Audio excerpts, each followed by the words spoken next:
തളിപ്പറമ്പ് കുപ്പത്ത് ദേശീയപാത നിർമ്മാണ പ്രവൃത്തിക്ക് എത്തിച്ച ക്രെയിൻ മോഷ്ടിച്ചതായി പരാതി.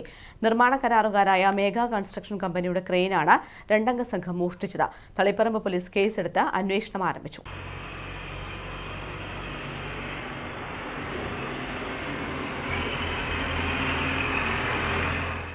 25 ലക്ഷം രൂപ വില വരുന്ന ACE കമ്പനിയുടെ 2022 മോഡൽ ക്രെയിനാണ് ഞായറാഴ്ച പുലർച്ചെ 1 മണിയോടെ കുപ്പം ദേശീയപാതയോരത്ത് നിന്ന് രണ്ടംഗ സംഘം മോഷ്ടിച്ചു കൊണ്ടുപോയത്. 18 രാത്രി 11 മണി വരെ ജോലിക്ക് ഉപയോഗപ്പെടുത്തിയ ക്രെയിൻ കുപ്പം MMUP സ്കൂൾ മതിലിനോട് ചേർന്ന് പാർക്ക് ചെയ്താണ് ഓപ്പറേറ്റർ പോയത്.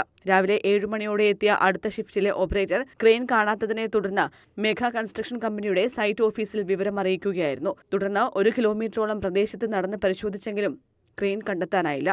പിന്നീട് കുപ്പം പ്രദേശത്തെ ഒരു CCTV പരിശോധിച്ചപ്പോഴാണ് രണ്ടംഗ സംഘം പുലർച്ചെ 1:08 ക്രെയിൻ തളിപ്പറമ്പ് ഭാഗത്തേക്ക് ഓടിച്ചു കൊണ്ടുപോകുന്നതായി കണ്ടത്. തുടർന്നാണ് പോലീസിൽ പരാതി നൽകിയത്. സൈറ്റ് എഞ്ചിനീയർ ചെങ്ങന്നൂർ സ്വദേശി സൂരജ് സുരേഷിന്റെ പരാതിയിൽ തളിപ്പറമ്പ് പോലീസ് കേസെടുത്തു. പോലീസ് നടത്തിയ പരിശോധനയിൽ ധർമ്മശാല വരെ ക്രെയിൻ ഓടിച്ചു കൊണ്ടുപോയതായി വ്യക്തമായിട്ടുണ്ട്. പോലീസ് വ്യാപകമായി തിരച്ചിൽ നടത്തുന്നുണ്ട്. News bureau, Taliparamba.